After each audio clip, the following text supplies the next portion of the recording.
Okay, welcome everyone. Hare Krishna to the Daily Bhakti Center Bhagavatam channel.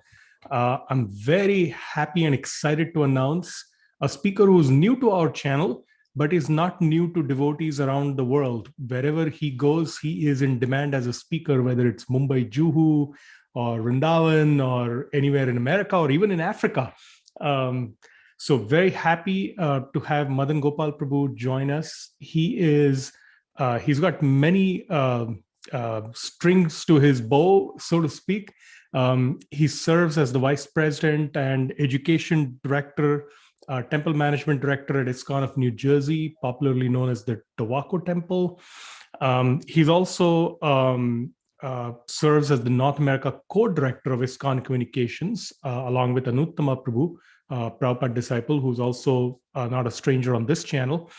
And he's a graduate of the GBC School of Leadership and lives in Parsippany, New Jersey with his wife, Manasi Ganga Devi, and his son is now in college in Michigan, Madhav. And Manasi Ganga's wife, they are very close friends of ours, and they are extremely wonderful devotees. I've not seen a time in the last many years when they actually have done anything for themselves. It seems that they're always doing service for the temple, for devotees. On ISKCON of New Jersey's YouTube channel, you can find many of Madan Gopal Prabhu's seminars, including a really wonderful Bhagavad Gita seminar that he did over several weeks, and many others. He does japa, live japa retreats every Sunday morning, and there are many other things you can find on their channel. But without further ado, I would like Madan Gopal Prabhu to take us on a journey through Srimad Bhagavatam today. Welcome, and the mic is all yours. Hare Krishna. Thank you very much, Yashoda Dulal Prabhu. And thank you very much, all the devotees, for joining. And thank you to the Bhakti Center for hosting this wonderful Srimad Bhagavatam daily program. It's definitely my honor and my pleasure and my privilege to join such an exalted circle of advanced and progressive devotees. So thank you. So we will be reading Srimad Bhagavatam, starting a new chapter today from the 9th canto, so chapter 15.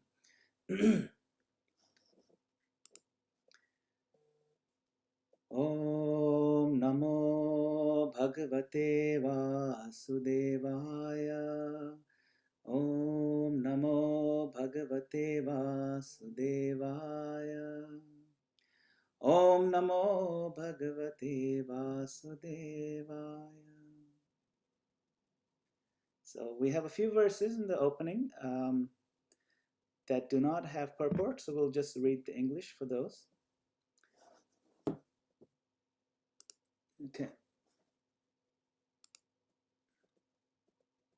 So it's chapter 15, texts 1 through 4.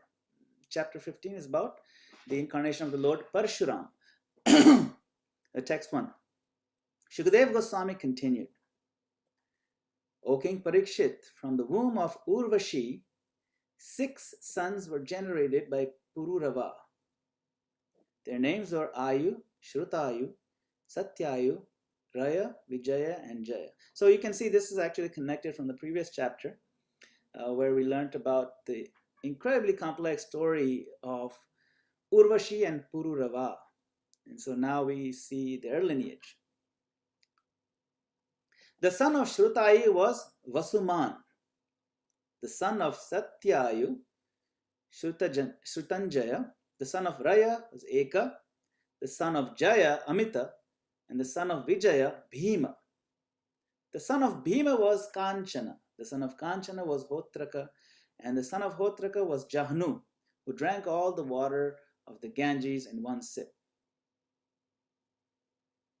The son of Jahnu was Puru, and the son of Puru was Balaka.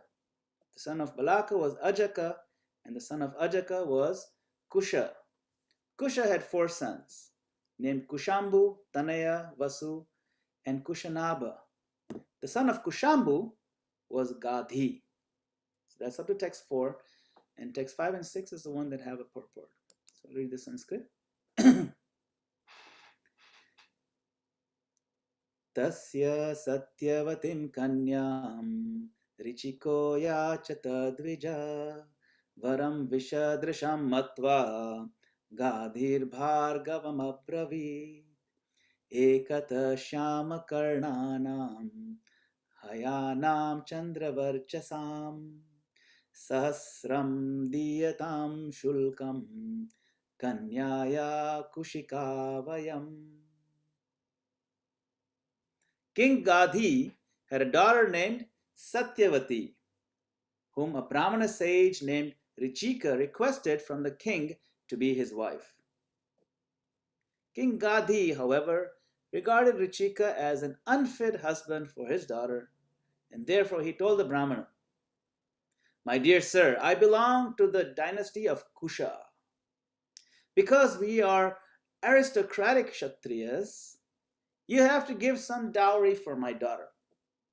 Therefore bring at least 1,000 horses, each as brilliant as moonshine, and each having one black ear, whether right or left."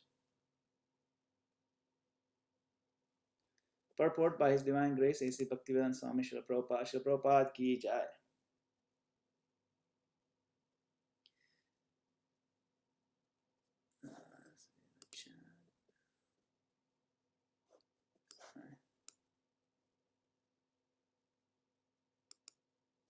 Okay. Purport. The son of King Gadi was Vishwamitra, who was said to be a Brahmana and Kshatriya combined. Vishwamitra attained the status of a Brahmarshi, as explained later. From the marriage of Satyavati with Richika Muni would come a son with the spirit of a Kshatriya. King Gadi demanded that an uncommon request be fulfilled before the Brahmana Richika could marry his daughter. The purport ends here. Om Jnana Timirandasya Jnananjana Shalakaya Chakshurunmritam Yena Tasmai Shri Gurave Namah. I offer my humble obeisances unto the lotus feet of my spiritual master, who has opened my darkened eyes with the torchlight of spiritual knowledge. Jai Shri Krishna Chaitanya Prabhu Nityananda Shri Advaita Gadadhar Shivasadi Gaur Bhaktivinoda. Hare Krishna Krishna Krishna Hare Hare, Hare Rama Rama Rama Hare Hare. So thank you all once again for joining as we make our way through the Srimad Bhagavatam. So in the Srimad Bhagavatam, we come across every now and then these lists of names. Like today we read a list of names, there's a father and he had 5 sons or 6 sons and each of their sons and so on.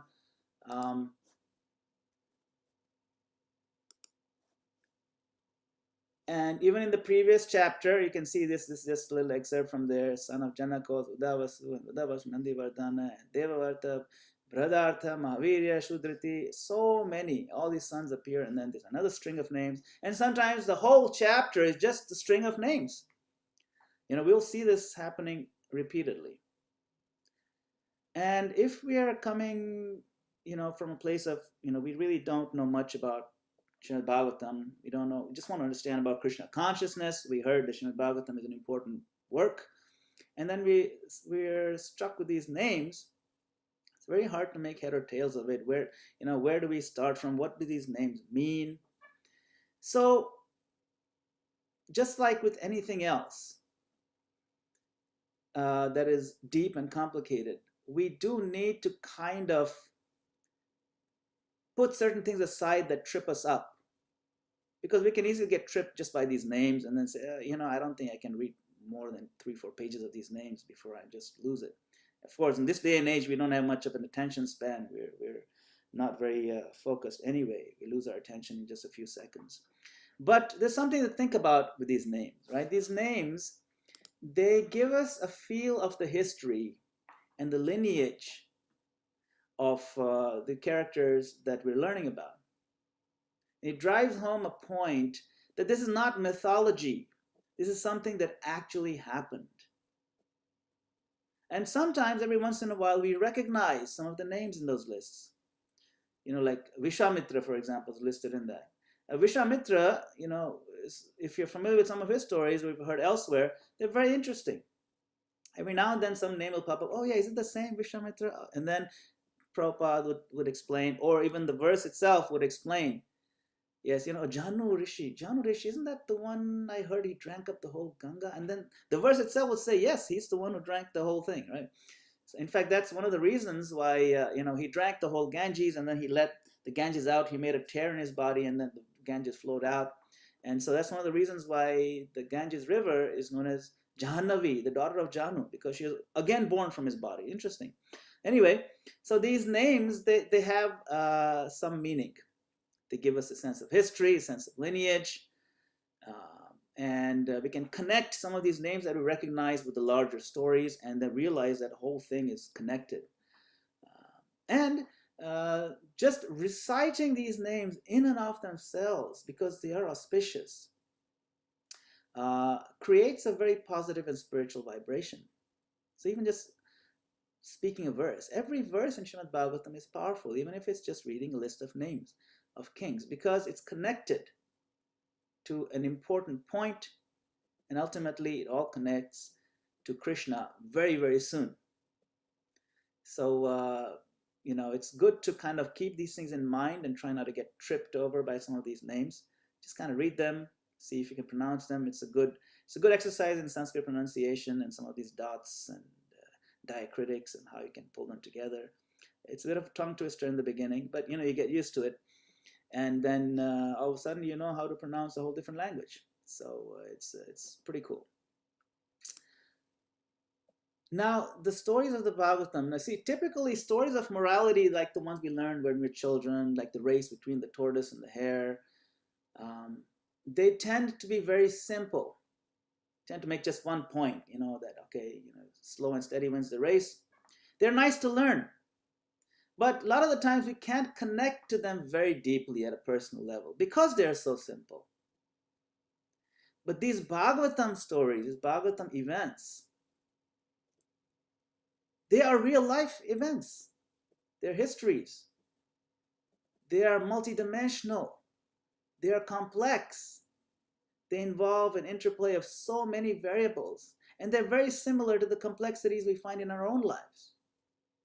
Very few of us have simple, unidimensional lives. We have the lives of, contending with the childhood that we grew up with, our social status, the things that stress us out, our work lives, our social lives, our love lives, our inner lives, our search for meaning, our, pursuit of happiness, our desire to help others. And then when all those things come together, and then you have a whole day, only 24 hours, and we have to rest our bodies, and we have to deal with our children and our children's children and our cousins and relatives. And our lives are very, very complicated. So when we read some of these stories of Srimad Bhagavatam, and we see how complicated their lives are, we can relate to them better.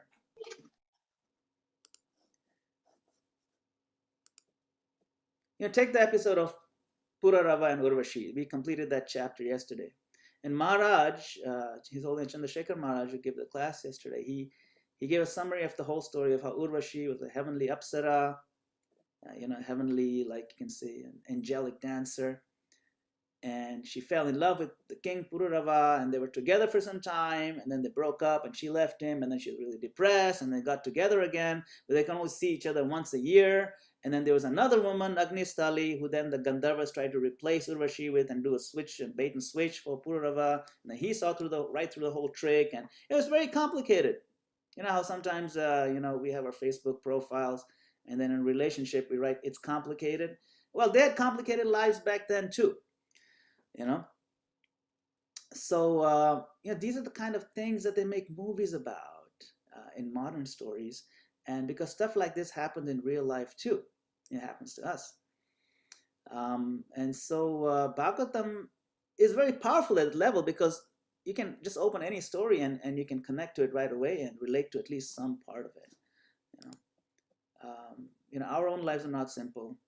If you're familiar with say Indian customs of marriage, right? I'm sure many of you are familiar with those, or have friends who have gone through things like arranged marriage, and there's matchmaking, and then there's caste matching, it's a family, so the right caste, or maybe they don't care about the caste, it's not a big deal, or then there's astrological considerations. And of course, you have to look at their career path and the education of the girl and the boy, and the status of their families that they come from. So many things are taken into account. And it's not just among Indians. The same thing happens among other cultures too, at different levels. It doesn't matter what culture you're in. There's always a concern if the boy is going to make enough money, or if the girl is going to have a good career, or so many other considerations are there. Are the family members going to be hostile? What about their friend circles? What are they like? There's so many things like that. And on the Indian side, there's like the dowry considerations. Some are into it and some are dead set against the whole dowry system. There's hundreds of Bollywood movies made around these themes. And it really happens. These things really happen, and they come very close to home for many of us. It really affects us in a deep, real way, visceral way. It impacts our lives. So in this chapter of Parasurama, we will see how these concerns of improper matching of the bride and groom, and then resolving it with an impossibly difficult dowry demand. We saw that, right? That Richika wanted to get married, and then the father of the bride said, "Oh, well, we're like a very high class family, and I don't think it's a good match. But if you really think you're a good match, see if you can pull this off. I demand they give 1,000 horses. Each should be brilliantly white like moonshine, but not just 1,000 white horses. One of the ears has to be black. So it's a very high demand. It's almost impossible. But they managed to fulfill it, and eventually get married, and then their kids grow up. One of their kids is Parasurama, or Jamadagni, whose child is Parasurama, and the angry child Parasurama doesn't listen to the saintly father Jamadagni, and so on. Just goes ahead and slaughters a bunch of people, the kings, and who are getting out of hand. And Jamadagni's like, "Dude, you should have been forgiving. What's wrong with you?" So anyway, they have all these arguments. So when we read how the same kind of things go on in these stories, we can connect to them at some level or another. That's the brilliance of Srimad Bhagavatam. We can really connect to it. Now, many of the themes of the Bhagavatam, they tend to have a theme centered around what appears to be material goals or material feelings. Of wealth. We want to gain wealth and power. We want to gain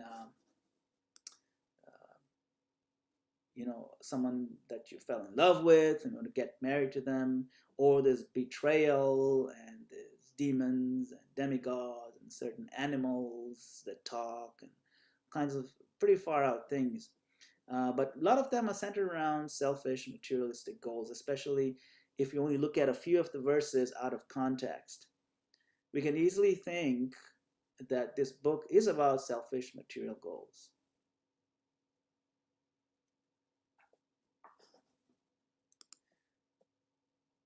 But in the Bhagavatam, the opening verse of Bhagavatam, it says, Dharma projita kaitavatra paramo nirmatsaranam satam vedyam vastavamatra vastu shivadam tapatrayon mulanam Srimad Bhagavate Mahamuni Krite Kim va pareirishvara sadhya hridaya varudhyatetra kritibi shushrushabhi sakshanat. That this Srimad Bhagavatam, it rejects all religious activities which are materially motivated. This Bhagavatam propounds the highest truth which is understandable by those devotees who are fully pure in heart.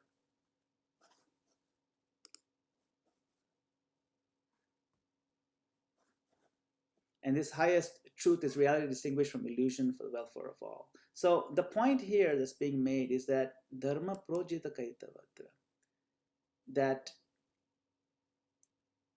the Bhagavatam kicks out all forms of cheating religion. What is cheating religion? Materialistically motivated religion. There's no room for it in Bhagavatam. So how is it that we see such stories that are materialistically motivated? This is because in each and every one of these situations, the inevitable success of devotion to Lord Sri Krishna is the conclusion. See, that's the point. The stories all get resolved, sometimes in ways that we may not think they should have been resolved, because lives are complicated. But the ultimate resolution or the ultimate conclusion of these stories is that the devotion to the Supreme Lord, the supremacy of the Supreme Lord, is exalted above all else. And it contrasts the transcendental nature of that devotional service with the materialistically motivated themes in that story, by bringing Krishna into the story, or Krishna consciousness into the story. And it elevates a materially saturated situation to a transcendental situation, because there is a transcendental message, a transcendental conclusion that is to be gained from it. And the whole situation becomes purified. See? The message is how Lord Krishna, or his holy names, and Bhakti Yoga come to the rescue of the many souls undergoing some very serious tribulations. We get a feel for how supremely merciful the Lord is, and how straightforward the process of Krishna consciousness can be, regardless of how complicated and fallen our own situation may be. There is hope, and that is the core message of the Bhagavatam. The hope for any ridiculously impossibly difficult situation. When Krishna comes in, everything can be taken care of. Hope, which is predicated on the incredible super mercy of the Lord. Therefore, Srimad Bhagavatam is exalted. Srimad Bhagavatam is the basis of truth. It is known as Pramana. It is a foundation of our understanding of how the world works, who we are, what is the purpose and goal of our life. Krishna is the purpose and the goal of our life, and how we can achieve that goal, how many others have achieved that goal. Now, a capsule summary of the entire Krishna conscious philosophy, as per the teachings of Lord Chaitanya, is explained in this one verse, written by Vishwanath Chakravarti Thakur, and it's called Lord Chaitanya's Conclusive Opinion. This is his conclusive opinion. It's called Mahaprabhu Mata. You can see it right there in the verse. So it goes like this. It says, Aradhyo Bhagavan Vrajesha Tanayas Tadhama Vrindavanam Ramya Kachidupasana Vrajavadu Vargenaya Kalpita Srimad Bhagavatam Pramanam Amalam Prema Pumartho Mahan Shri Chaitanya Mahaprabhur Matamidam Tatradharana Param. The Supreme Personality of Godhead, son of Maharaj Nanda, is to be worshipped along with his transcendental abode Vrindavan. So he is worshipable. Krishna, who is the son of Nanda. The most pleasing form of that worship, the highest form of worship, is that which is performed by the gopis of Vrindavan. Ramya Kachit. And the spotless authority on everything, that's the point. Srimad Bhagavatam Amalam Puranam Prema Pumartha Mahan. That Srimad Bhagavatam is the pramana. It is the basis of authority, spotless authority in everything. And the goal is what? Pure love. Pure love of God is the ultimate goal. And this is the ultimate conclusion or the opinion of Lord Chaitanya Mahaprabhu, and we hold that in the highest regard. Therefore, we should embrace Srimad Bhagavatam, dive deep into Srimad Bhagavatam as much as possible. See if we can avoid getting tripped up over certain things that, like long list of names and so on, and just keep plowing through, and at some point we'll come to understand everything. And just keep going through it over and over again. Read it in the association of progressive devotees who want to make substantial progress in Krishna consciousness. And recognize that the mercy of the Lord is the thread that's weaving through the entire Bhagavatam. And find that thread, and let's hold on to that thread. And to cap off this discussion, I'm going to read one verse that I like in particular, which we call the super mercy of the Lord. This is a prayer offered by Lord Brahma to little Krishna after Lord Brahma was chastised and shown his place by the Supreme Lord. Lord Brahma was very sobered by that event, and then he recognized how merciful the Lord is. As he looks around the Vrajdham, he looks around and he sees what the Lord has done in Vraj, and he offers this beautiful prayer. I particularly love this prayer. Esham Gosha Nivasina Muta Bhavan Kim Devarate Tinash Cheto Vishwa Phalat Phalam Tvadaparam Kutrapyayan Muhyate Sadveshadiva Putanapi Sakula Tvameva Deva Pita Yadhamartha Suhrit Priyatmatanaya Pranashaya Astvat Krite. The Brahma says, my mind becomes bewildered just trying to think of what reward other than you could be found anywhere. You're the best reward anyone can get. You are the embodiment of all benedictions which you bestow upon these residents of the cowherd community of Vrindavan. You have already arranged to give yourself to Putana. Putana is the demoness who had disguised herself as a devotee, and she tried to poison Krishna. Krishna killed her, but because the way she tried to poison him was through breastfeeding him and giving poison that way. But Krishna saw her as mother, and he elevated her directly to Golok Vrindavan, where the eternal pastimes of Krishna are taking place, and she was elevated to one of these maidservants of Mother Yashoda in the eternal pastimes. Can you imagine? And what is the great thing that she did to deserve that? Sadvesha Diva Putanapi Sakula. She was just dressed as a devotee, just pretending to be devotee. And you arranged to give yourself, which is the highest benediction, by the way. You gave yourself to Putana completely. Just because she was dressed as a devotee, just because she was pretending to serve you. Not just her, but you extended that benefit to her whole family. So Putana and her family members in exchange for her disguising herself as a devotee. So what is left for you to give these devotees of Vrindavan, these gopis and these gopas, whose homes and wealth and friends and dear relations, bodies, children, and very lives and hearts are all dedicated only to you? So of course it's a poetic statement, and he's overwhelmed that Krishna is so kind, so merciful. So this should give all of us hope, those of us who are also trying to make some attempt at becoming Krishna conscious, trying to chant the name of Krishna as purely as possible, trying to understand Krishna, trying to be more like how he wants us to be, trying to serve the devotees who are also progressive, and so on. So there's great hope for us. We're not trying to poison Krishna, we're trying to serve Krishna and feed him something wonderful, and offer him butter and things that he likes. And even if we're just a little bit devotee, or even if we're just pretending to be devotee, Krishna looks at us very kindly. Of course, we should try to move beyond the pretenses, certainly. We should try to be as sincere as possible. But just think of what lies in store for all those devotees who are making an actual, genuine, heartfelt attempt to obtain his mercy. He's an ocean of mercy. When you're at the shore of the ocean, it doesn't take much effort to get a little bit of water. But we do need to make that, sometimes that little few feet of effort can be very difficult. But in the progressive devotee circle, we can certainly cross that little gap as well. So I'll end here, and we can have some discussion. Thank you. Hare Krishna.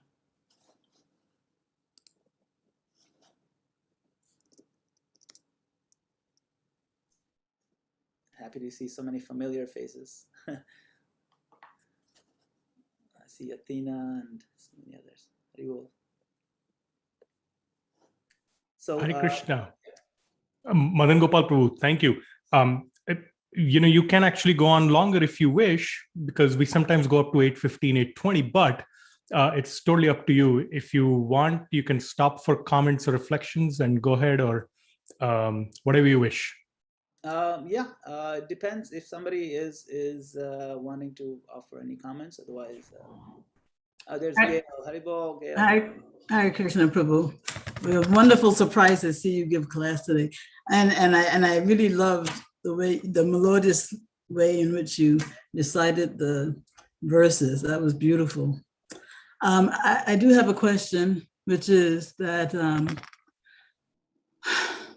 so Putana received Krishna despite her only pretending to be a devotee, and obviously Krishna's pure devotees receive Krishna, those who are actually sincere. So how do we reconcile these stories or leelas with the fact that Krishna rewards souls according to how they approach him? Because it seems like, people who approach him in very contrary ways or opposite ways kind of receive the same result. So that seems to contradict this statement that, Krishna awards people according to how they approach him. So can you reconcile that for me? Yes, that's a very good question, because Krishna does say in Bhagavad Gita, Ye yatha mam prapadyante tam sathaiva bhajamyaham. To the degree that one approaches me and to the angle at which one comes, to that degree I reciprocate. So it may seem in the case of Putana that her reward is not commensurate with her approach. She approached him to poison him. And this verse that Brahma is reciting is meant to highlight how incredibly merciful the Lord is, in the sense that he overrides even that sense of ye yatamam prapadyante, that sense of, okay, she only gave this much, so I'll give this much back. So there's definitely two ways of looking at it. Krishna does say, to the degree that how one approaches me, I reciprocate accordingly. Now with Putana, there is a backstory, in her previous life. She was, I believe, the sister of Bali Maharaj, Mahabali. The story of Bali Maharaj and Vamanadev, right? When Bali Maharaj was owning all the three worlds, and Vamanadev came and asked him 3 paces of land. At that time, when Vamanadev first approached Bali Maharaj, his sister was there, and she really adored Vamanadev so much because he was very cute, almost like a baby, really walking baby with an umbrella. And she was so much in love with him, in a motherly way. She was like, oh my God, I wish I had this wonderful child as my own child, and I wish I could feed him from my own body like a mother, I really wish I could do that.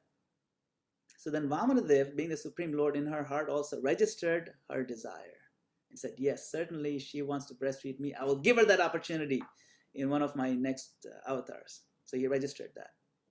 Then, as that story progressed, and Vamanadev became this huge Trivikram, and he took those 3 steps, and he completely stole everything back from Bali Maharaj, who was very happy to give everything back to the Lord.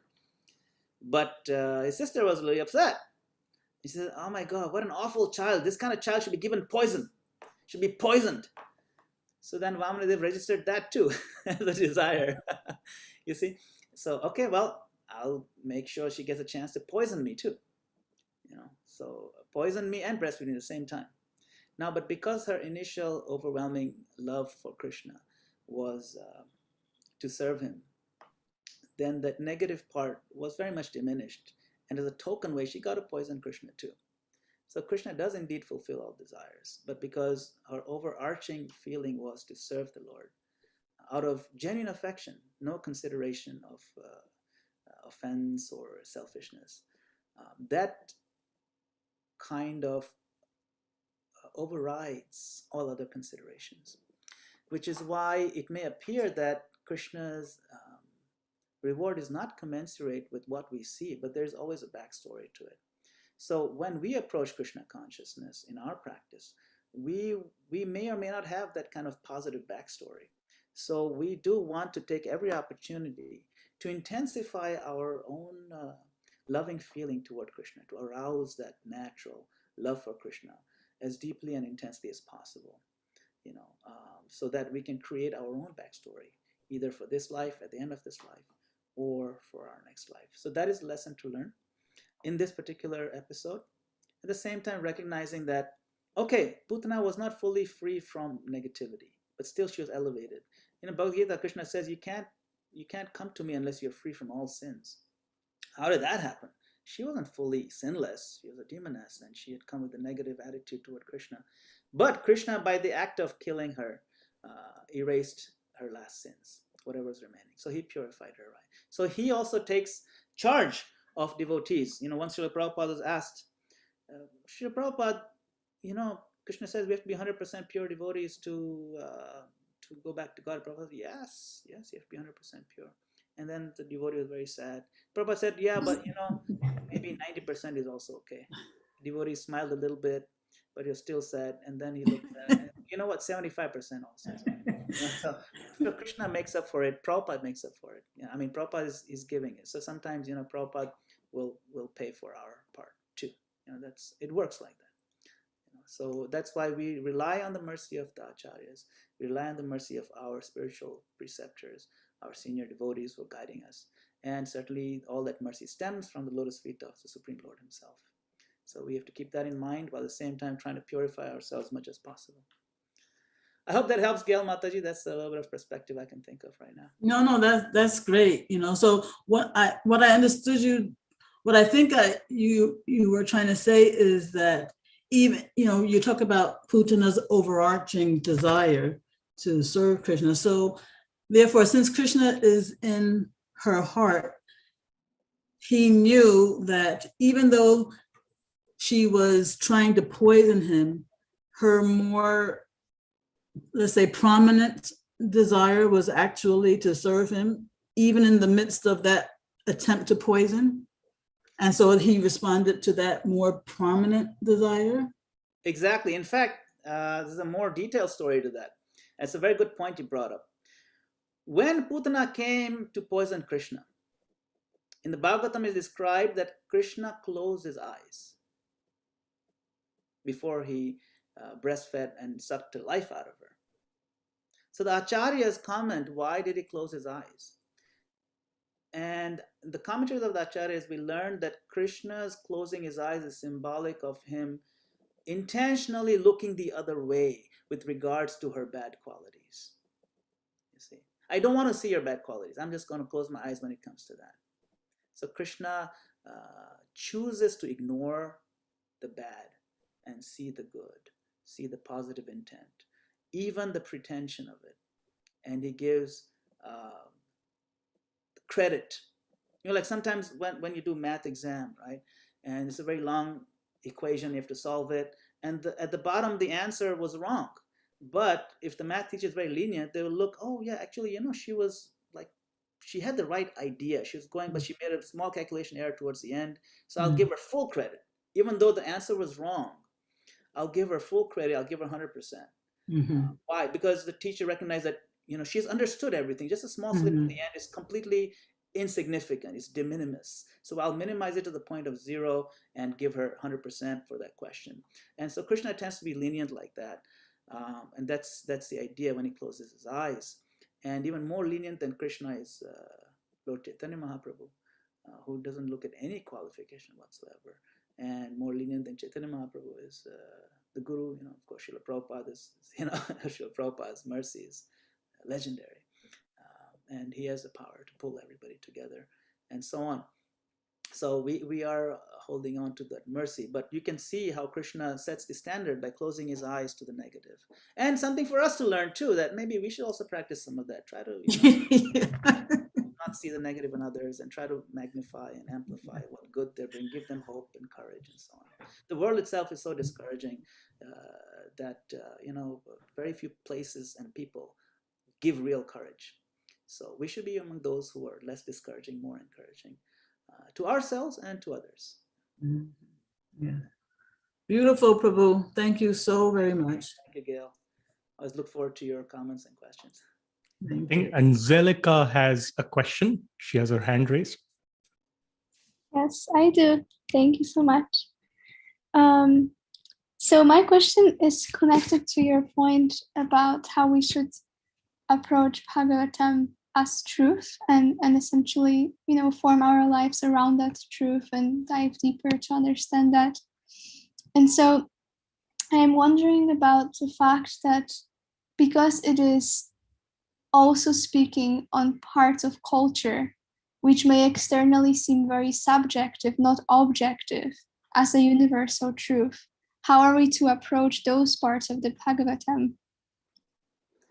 Yeah, it's a very good question. How are we supposed to understand and approach parts of culture, the various ways culture is practiced among the different episodes in the Bhagavatam? How are we supposed to apply that? Our dear Jai Gaurasundar Prabhu has joined. Hare Krishna, Jai Gaurasundar Prabhu, no obeisances. So how are we supposed to understand the cultural aspects that are presented in the Srimad Bhagavatam? So yes, certainly there are many different angles to learn, to understand that. And I would particularly look to the purports, where Srila Prabhupada would highlight some of these cultural artifacts. In some cases, the cultural understanding is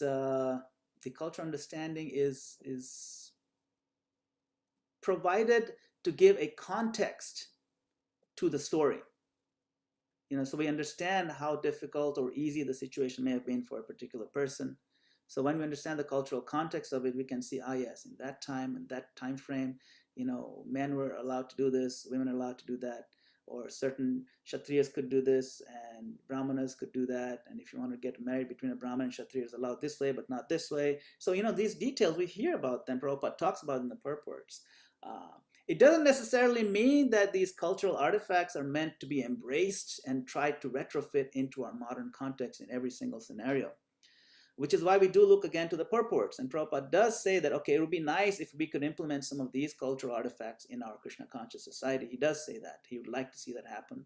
In other cases, he said this is something that people used to do before. It's not possible to do now. So it's always a matter of context. So it's always good to look at the purport to understand whether it's meant to be taken as something to cultivate in our modern context, or something just to understand the historical context of that story. So it takes a little bit of discrimination, but Srila Prabhupada has given us a lot of guidance in the purports to that degree. And in particular, when we see what he did implement in ISKCON society and what he chose not to, it becomes very clear,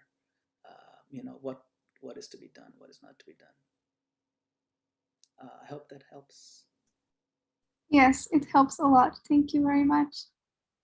Madana Gopala Prabhu, many comments in the chat about how people really like this class and got hope from it, and comments mentioning your singing. Radhika and I were talking offline. She's watching on YouTube.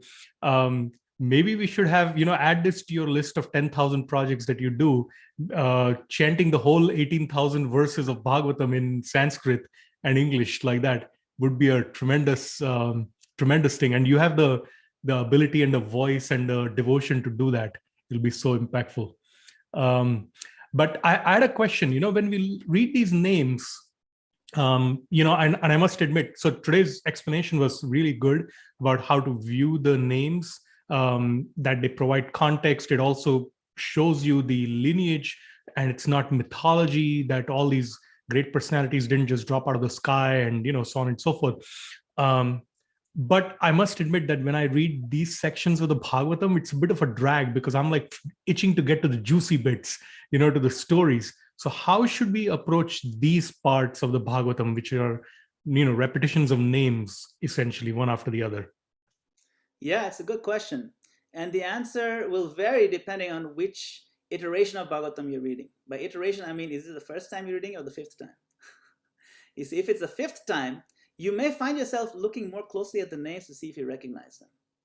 The first time, you'll probably skim through them. And it's probably recommended to skim through them the first time because you may not understand the names. But at the same time, just keep it in mind that, okay, in this section will be a whole lot of names. So it all depends on which iteration you're looking at. I found myself doing that. If it's the third, fourth time, I'm like, wait a minute, I'm going to read a little more slowly. Oh, wow, this is one of those names. And then it turns out in the purport, Prabhupada will just talk about that one name that was mentioned, and he'll give the backstory, and then, oh yeah, it is that same name. This way, it expands our kind of understanding of the big universe of events that happened in the Bhagavatam times. This is far more meaningful and satisfying than, say, the Marvel Cinematic Universe. Where there's so many characters there, there's Spider-Man and Doctor Strange and so many things, but everybody knows that, if you watch all 20 movies or 50 movies that they have, then you know who's connected and who's cousin and things like that. And then when the names do come up later on, oh yeah, that's Ant-Man and there's Uncle Man, whatever, I don't know what those things are. But in that meaningless universe, even there we find so much relish. The original relish is in the Bhagavatam. And this is like a perverted reflection of it. So it is actually exciting later on when you read those same names again. We recognize them more, So it's a good question, bro. Thank you. Thank you. Athena? Hare Krishna, Madana Gopala, Prabhu, Haribo, Dandavat Pradas, Haribo, so nice to you. see you. Yes, thank you Yes. so much for coming on this channel. Yashoda Devala Prabhu told me specifically, I apologize for my voice, and I'm getting over a little bit of a cold, and I've missed the last good amount of classes, but I was so excited to join this morning, knowing that you'll be speaking, and it was so relishable, and I want to even echo what some people have said. I just love the way that you speak and present these just esoteric topics in such a digestible and relatable way, and even your pace of class. And Yashoda Devala Prabhu forgot to mention, I know it's hard, reading all your credentials would take the whole Bhagavatam class, but you're also a Bhakti Shastra teacher. So all your wonderful explanations and answers to the questions, it's not surprising given that you're so knowledgeable. And I had never heard the explanation that you gave about Putana. So that was really enlightening. And even Yashoda Devala Prabhu's question now, the fact that you can just bring it to a kind of more common day example for us to understand. And that actually really struck me, because you're right. Now it brings, I'm like, oh, right, it's the daughter of this. And then that showed up here. So thank you so much. And this also shows just how well-read and knowledgeable, and how much this information you've assimilated this information. So thank you so much. It is so nice to see you. I hope you come on this channel more. And thank you so much for all your service to Tawako and just to this whole movement. So thank you so much. Hare Krishna.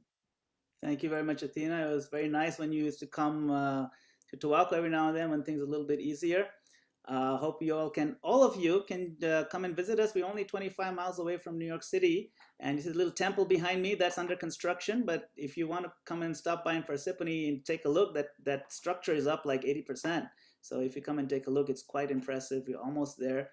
Athena, if you can make your way to a bus stop, the bus stop's right outside our temple now, this new temple. So if you get your way to Port Authority bus terminal, there's a bus that stops like 2 steps away from this new temple, and there's all kinds of options.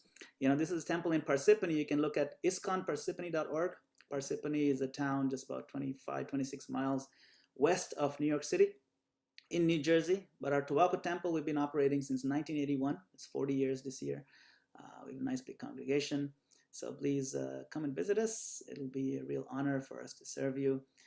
And we hope, we have already announced a target date of opening this new temple at Radhashmi next year.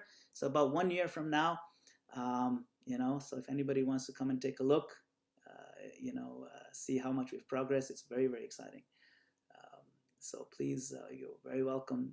It'll be my pleasure to show you all around and introduce you to the most beautiful Gaura you've ever seen, by the way.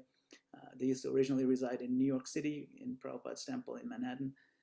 Now they live here in Tawako. So thank you.